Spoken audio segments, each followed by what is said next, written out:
डाले द रंग तनी चोलिया में हो, चोलिया में हो।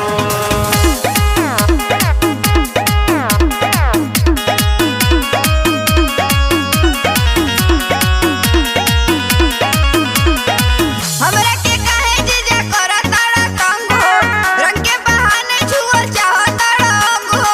अरे ना हो ऐसन बात नहीं थे। हमरा के काहे जीजा करताड़ा तंग हो, रंग के बहाने छुअल चाहताड़ा अंग हो। अरे छोड़ा ना हमरा के जाय दो जीजा, अरे जाय दो जीजा। करन मन साली होलिया में हो, रंगे द दोनों गलिया नु हो।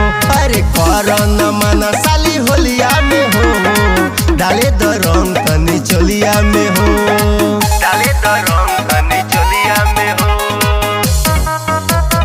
चोलिया में हो। ललका पेयर का रंगवा लाइल बने। डाले ला रंग जीजा जी, अब ताइल बनी,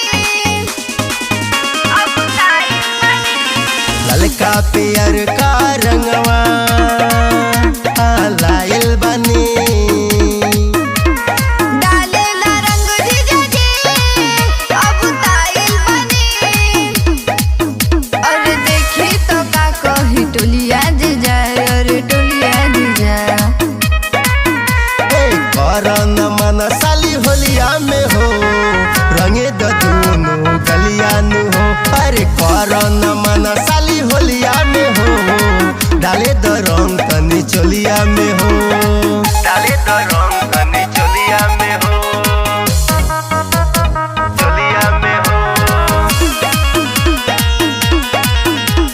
मुकेश मतलबी लेके पिचकारी अपन